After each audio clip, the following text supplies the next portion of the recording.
Sahana vavatu, sahanau bhunaktu, sahaviryankaravavahai, tejasvinavadhitamastu, ma vidvishavahai. Om Shanti Shanti Shanti. Previous verse 63, we said that if any other object than Brahman appears to exist, it is unreal. Now this word unreal refers to tucham or asat. That means it is an imagination. It is a product of ignorance. It is a product of taking the form and imposing some kind of a non-existing image onto the form. And thereby we remember that if we ever find ourselves in this world, getting lost in our thoughts, thinking that these thoughts have taken me away from myself, that is not true. That thought needs to be cancelled out immediately, because there is an orientation to think like that, and to come back to the understanding that no thought is away from me. And thereby there is nothing ever in this universe that you will ever see, at least from this class onwards, that is not Brahman, because it was never not Brahman. It always was Brahman. And thereby, knowing this, it lets you live with a certain amount of composure and equanimity, because it is the very thing that we've been seeking. It is never away from us. It is always here, ever present, ever true, and it is the content of all forms. Whenever we see a form, the very content of that form is intelligence, which is reshuffling and reorganizing itself to take the shape and the size of that very form that you're looking at, and the very substance of that intelligence is awareness. So this was, thank you very much for that. This was verse 63. Now, verse 64 to 68 will continue this thread, and they are not big verses. We are now in a place of closure. Therefore, there are just verses that will calm us down a little bit, bring us back down to the world, because the teaching has already taken place. Verse 64, all is Brahman, the non-dual reality. Drishyate shruyate yad yad brahmanaha anyat nat tad bhavet tatvajnanat chatad brahma sachidanandam advayam. So this verse, in a very succinct manner, summarizes what we just said. Thereby, again, if you're ever thinking of some form, whatever form it is, suppose you say, I'm thinking of some form, therefore I'm not thinking of Brahman. You see the error? I'm thinking of some form, therefore I am missing out on Brahman. The correction to this is, tell me. One at a time, Saman. Super. How else would you rephrase that? Wherever I see the form, I see the truth of that form. Excellent. Excellent. How else would you rephrase that? Awareness is, despite or in every thought. Got it. Keep going. One more. All is Brahman. All is Brahman. Not including this very thought. Good. Anything else? In everything I see Brahman. In everything I see Brahman. Super. Isness. Excellent. Isness. Thought is. That is Brahman. Thought is. And the thought is made up of many parts. Now, whichever part you want to talk about is. There's no part of a thought, because a thought is made up of what? Face, what's inside your thought? I don't know. It's a cloud or a person or a tree or whatever it is. Now that thought, whatever part you want to talk about, is. So the whole thought is pervaded by isness, which is nothing but awareness. So this means that understanding this, we come to see that both the thought, in other words, the object, and the subject is also Brahman. Don't exclude the subject. The object is Brahman. The subject, the very observer, the very thinker, the very inquirer, the very witness, the very sakshi, the very drik of that thought is none other. The very pramata, the very knower, the very ahamkara is also Brahman. Therefore, when the person says, I am Brahman, what's saying I am Brahman is the subject, but the very truth of that subject is Brahman also. We are not excluding the subject from the statement. And that's the difference between intellectual knowledge and knowledge that is deeply assimilated. Intellectual knowledge, one says, I am Brahman, I am awareness, but upon closer analysis, in that moment, it wasn't really personal, it was just sort of a memorized statement, heard in the classes, it's been heard for many years, and now it's just sort of become a new statement that a person says. Whereas when a person truly brings it down into their heart, as we will see in the next verse or so, then that same statement has a lot more meaning. And that statement needs not to be communicated to the world because it is always true. What is always true, I need not to communicate because it is always true. Therefore, all is Brahman, the non-dual reality, which leads us to verse 65. Self or Atma is seen, or better word, recognized only by the eye of wisdom.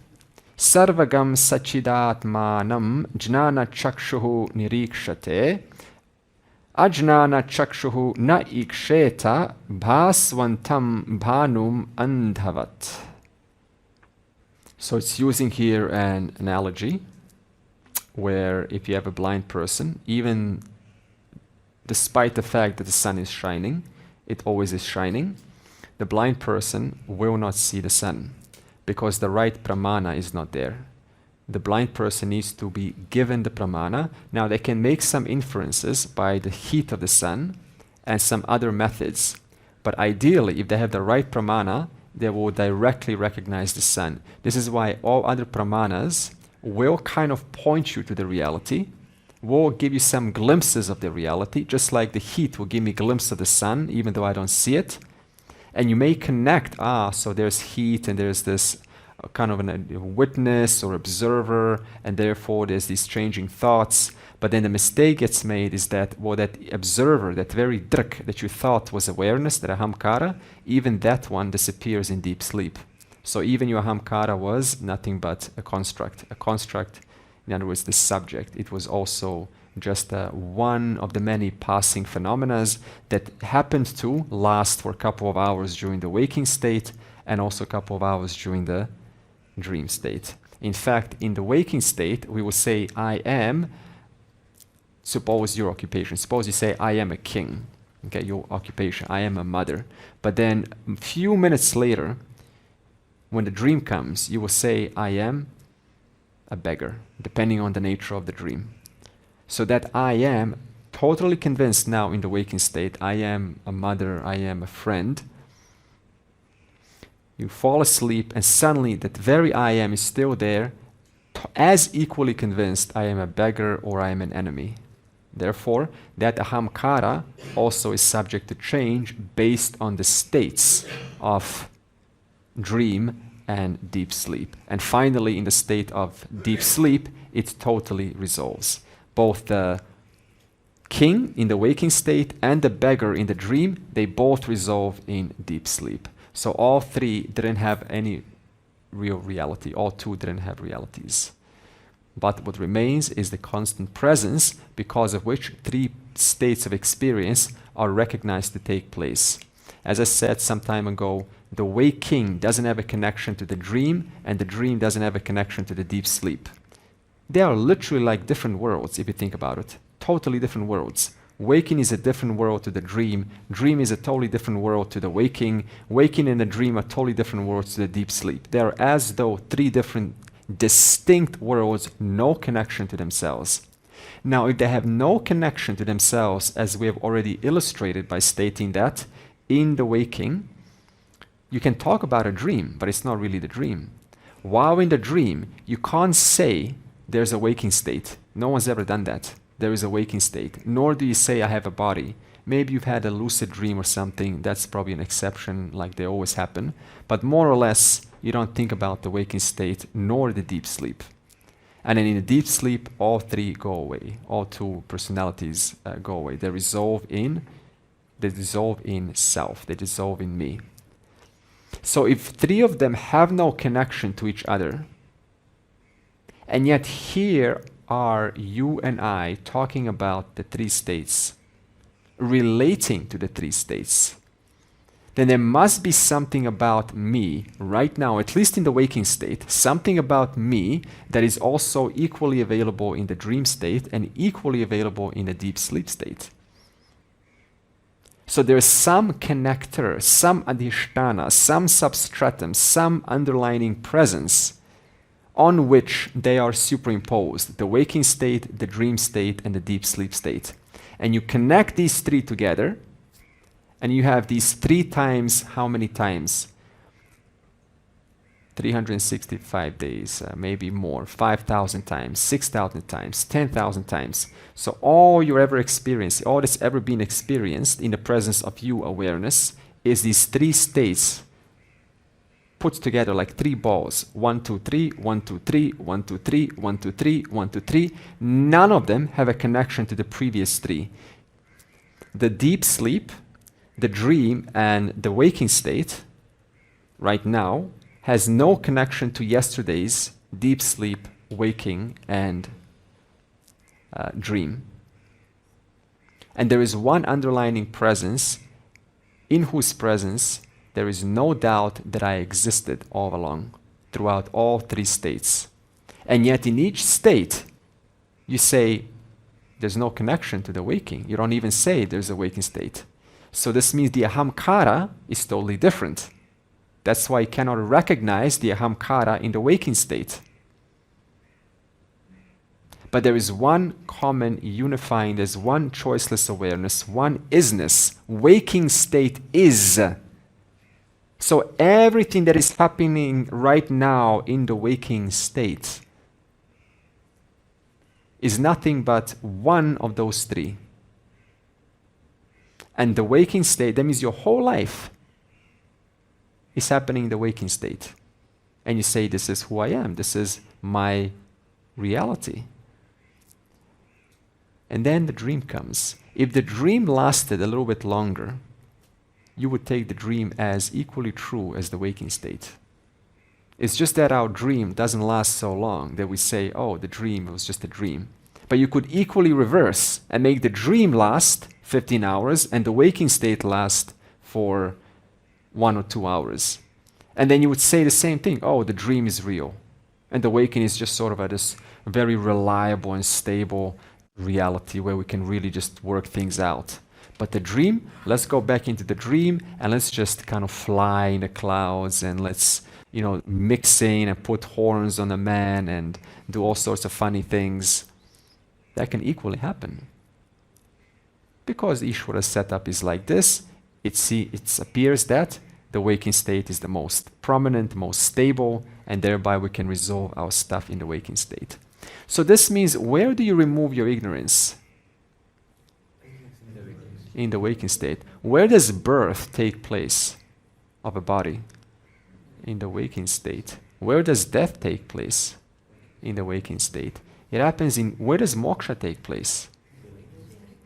Therefore, even moksha is just one of the 3. That's why Adi Shankara in his Shatakam, right? Nilayam, what was it? Nirvana Shatakam says, I am not even moksha. Because it is just one of the many constructs in these states. I am the presence in whom all these 3 states take place. So this means moksha and everything else takes only place in 1/3 of reality, 1/3 of the total.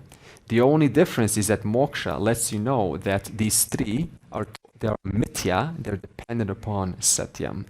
Every other thing that happens in the waking state, all other ignorances that you remove in the waking state, they only sort of affect how you maneuver yourself in the waking state. But moksha in the waking state brings forward the fact that waking state, dream state, and deep sleep state all three depend upon you, which is through and through all three. Other knowledges, they don't do that. They just sort of optimize your waking state. There are some knowledges that optimize your dream. You take a few herbs before you dream, before you go to sleep, and you will have a very visual recall. Some African roots, African herbs. Carl Jung, one of them, Freud. One of them used dream analysis to look into your unconscious memory. And this is very useful because it, are you okay? Is it blowing? Okay, so I'm just going to slightly divert to a slightly off topic and I'll come back on track. So in a certain kind of psychology, I'm not on the name right now, but the idea is your unconscious patterns come out in the dream. And thereby, if you're able to remember your dreams, you're able to pick a few unconscious patterns that are recurring. Like every, suppose, night, there's anger towards mom or dad. So this means there are some unresolved issues towards parents. And that gives you a good cue what to solve in your waking state. Now there's another similar technique, equal to dream analysis, is you can say, what is it called? Psychoanalysis. I think it's called psychoanalysis. And what you do is you just start to say random words, whatever comes, and try to string those words together, and then stop. And then again, whatever new word comes up, and then start to string new words. And you say, why should I say this babble of words? Because you will quickly see that you will start to bring some common keywords inside your word linkages.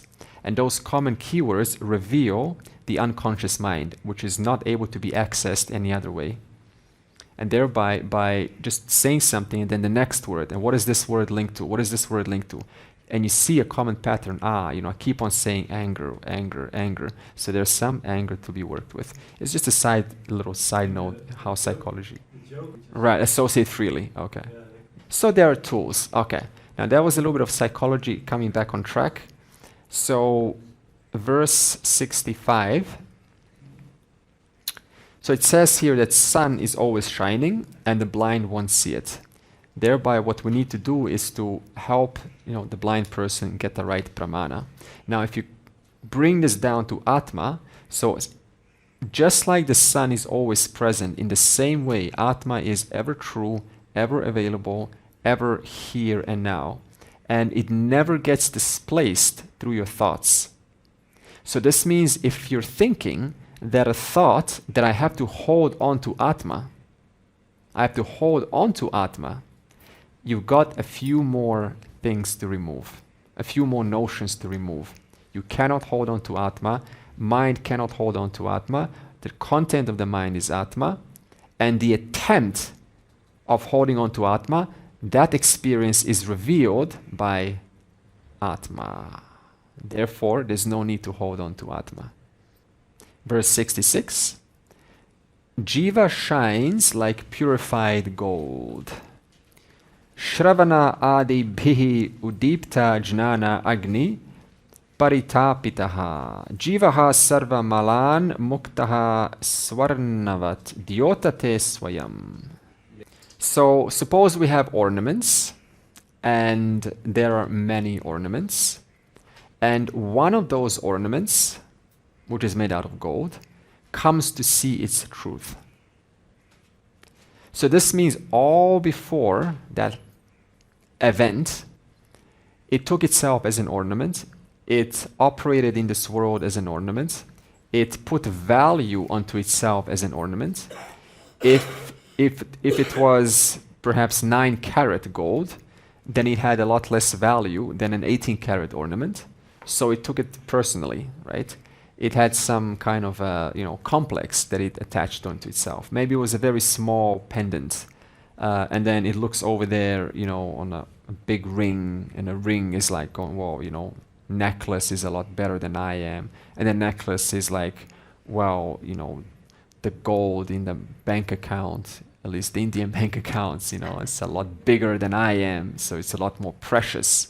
So its value is relative to the size, to where it's located, on what body part, what country, body part represents the country, what is its function, how much it's used. For example, the ring is always being wet by the water, but the necklace is always seen and everyone admires the necklace and they say, nice necklace, such a beautiful necklace. Where'd you get that necklace? How much does it cost? Oh, it's so shiny, you know, why did you get it? What's the story behind it? But nobody looks at your ring. The ring is like this lonely fella just around the finger and just chilling out. And it gets all the soap on it, and it gets all the mud on it, and it's just dirty all the time and sweaty. And you know, it has to cook some dough, and the dough gets between on it, and it's totally disrespected, and it doesn't like that because it thinks it's I'm a little bit better than this. And then it sort of, you know, sometimes gets lost in the drain, unfortunately, and then they have to recover it from the sewer, and then they clean it up and then it goes back onto the finger. So the golden ring goes through a lot more conditions than the necklace. But ultimately they're both gold. Now suppose, even though the necklace has so much more privilege and is seen so much more, that necklace is always comparing itself. It's always going through inferiority, superiority complex because it's always a bigger necklace. Everyone's always gonna, you know, a wrapper, you know, big chain gold, right?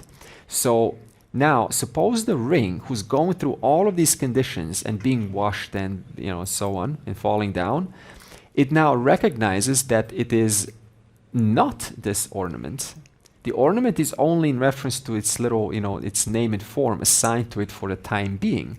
So its ornament-hood goes away. The fact that I am as good as the ornament, that I am stuck as this function of an ornament, that, you know, I am as valuable as an ornament, that collapses owing to the recognition that the truth of who I am is much more, much bigger than just being isolated to just one single ring.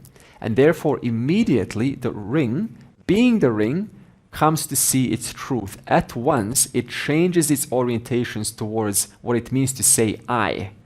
Because before that moment, when it said I, and what I meant was as good as all of the things that I am going through. I am going under the soap, under the mud, under the water, under the dough.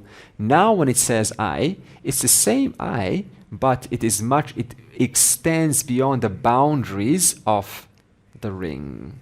Therefore now its I includes the I, or the content of the necklace, includes the content of all big chunks of gold which are stored in the bank.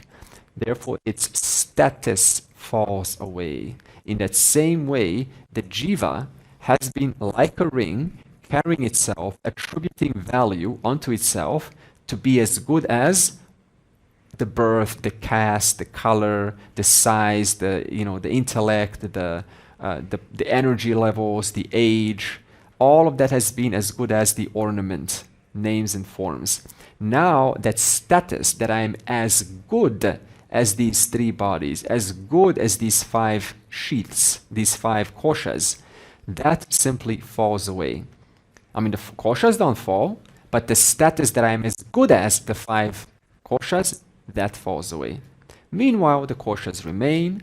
Now they are seen as a useful function. They're no longer something to turn into a personal complex. It's no longer a complex. Rather, they are useful functions used for getting and pulling through in this world, doing my little part in this world. So now the ring, ironically, can do what it wants to do with clarity and wisdom and intelligence, because it's not pulled down by these personal complexes. It is free to act in this world within thousands of ornaments which are much bigger than it, much more important positions than it. Presidential ring, politician's necklace, king's block of gold. They're all different positions. And there's one little ring amidst all of them that understands something about itself that all of the other ornaments are yet to understand. I am not as good as this little ring. I am much, much more. My truth and your truth are one. Therefore, its relationship starts to simultaneously change in respect to other golden brothers and sisters. Whereas the big block of gold here is sitting with this kind of a pride thing. I'm so big, I'm so important, the president, I am the presidential block of gold. And so it depends highly on the position that is temporarily assigned to it in a one given lifetime, in one given 4-year period or whatever period that it's given that job for. So its reliance on status of some bigness or pride, it's very dependent on different variables in the world, and those variables in one moment can collapse. Any moment something can change in your life. Someone can close to you go away, someone can sort of change their mind about you, some person can go away, and it's like I totally not expected this. But because my value is not attached to a person, to a situation, to a status, to intelligence, how much I know, to how much I'm able to, kind of stay focused and alert, because my status is not linked to that, to those different associations, then when things don't go right, when something goes off, you're able to retain your composure. You remain relatively equanimous and thinking, what is the solution? What now? This has happened. That's a fact. What now? Before, the ring, or the golden bar freaked out. Oh no, this position is being relinquished from me. What do I do? Help me. Now, and the least amount of intellect you have is when things go bad. That's exactly when we need to be clear. But because we have no fallback, remember that fallback question? What is your fallback?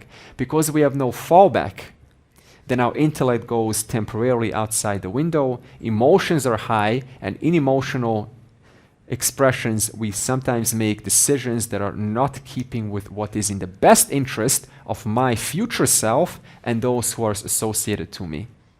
Therefore, when the ring, understanding this reality, works and participates in this world, becomes a contributor in this world, doing its little part, attaching itself onto the fingers of other golden people, then it just does what it does, and it's not sort of thrown back when it's discarded. Oh, I no longer need you.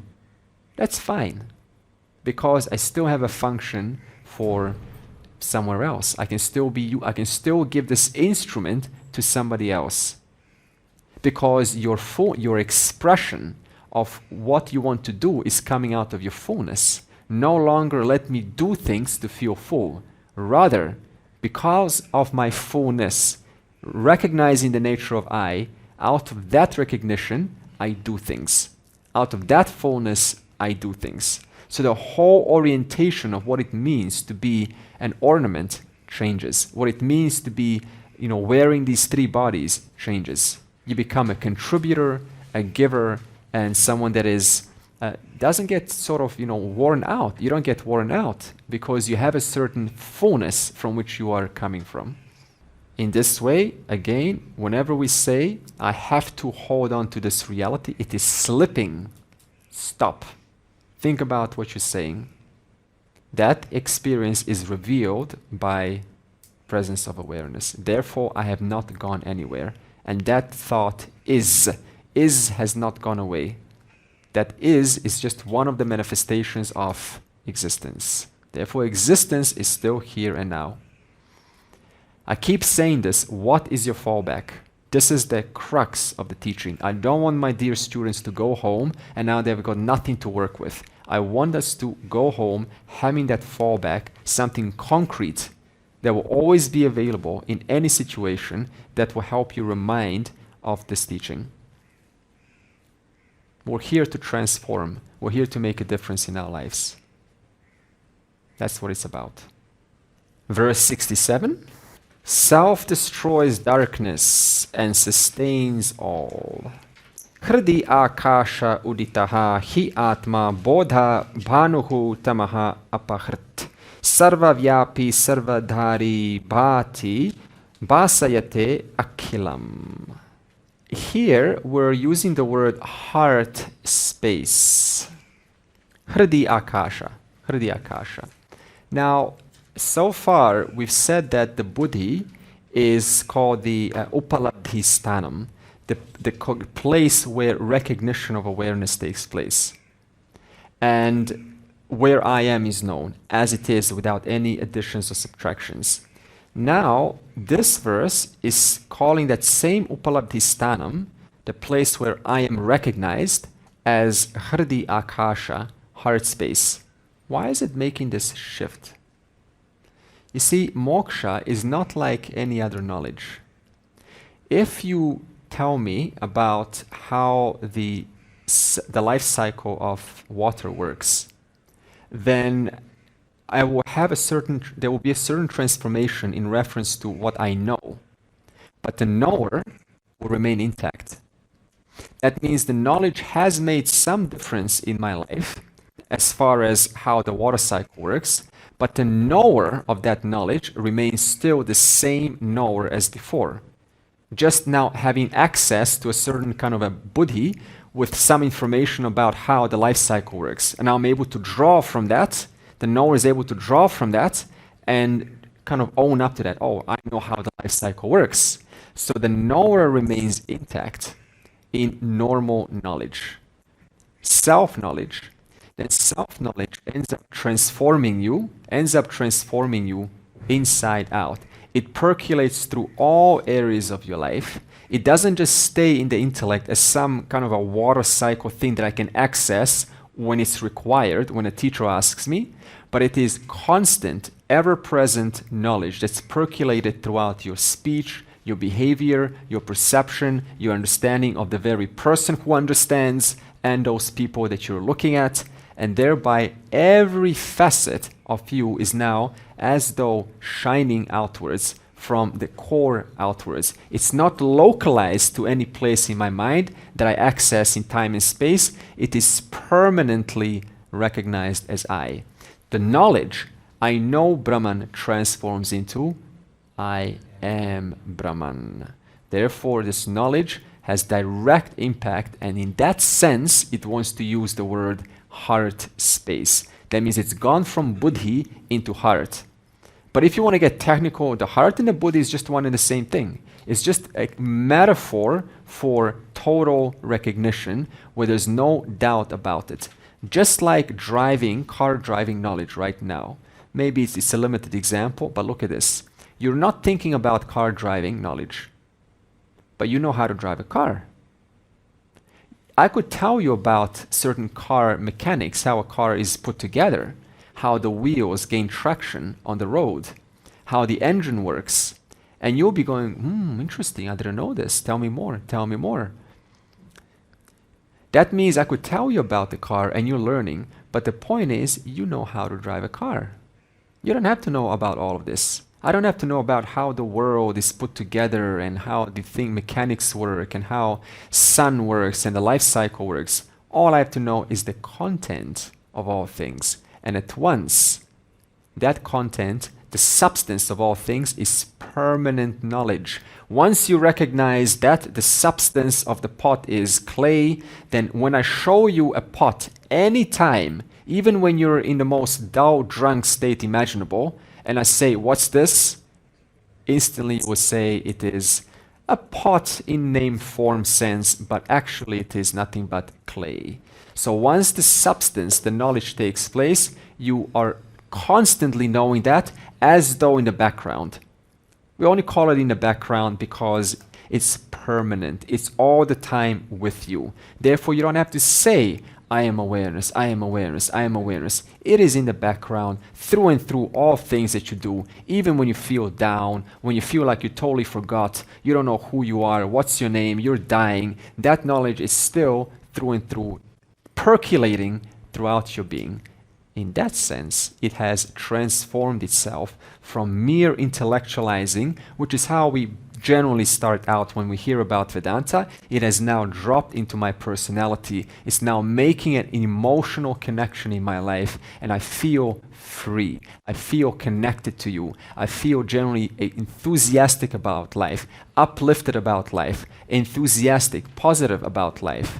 That is owing to the presence of knowledge working its way throughout your personality. And for that, we require a little bit of patience which is not a problem at all, just persisting with this program, which we call Nididhyasanam. That is what Nididhyasanam is for. It drops it as though from head to heart space.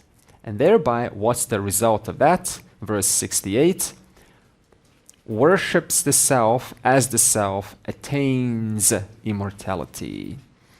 Dikdesha kala adi anapekshya sarvagam shita adi hritnitya sukham niranjanam yaha swa atma tirtham bhajate vinishkriyaha saha sarvavit sarvagataha amrtaha bhavet. Otto grabbed the chance for the last verse. He's smart out of all of us. He's just waiting in the last verse. Good. Yes. So, in other words, before knowledge took place, all that was here was Ishvara and Brahman. And the Jivatvam, it didn't exist. It only existed due to my own ignorance. The Jivatvam, that there is a Jiva, that there is a Jagat, that was only owing to my own ignorance. All that was here before knowledge took place was Ishvara and Brahman. Jivatvam was owing to ignorance. It didn't actually exist. When the knowledge comes through and I recognize that all things resolve into Ishvara and Brahman, then all that is here is Ishvara and Brahman. Before Ishvara and Brahman, after Ishvara and Brahman, nothing changed. Exactly the same. I am now free. Recognizing this fact, I can now act in this world intelligently and wisely. Therefore, the whole universe, everything has been resolved to the final building block, which you are. And thus, this closes our Atma Bodha.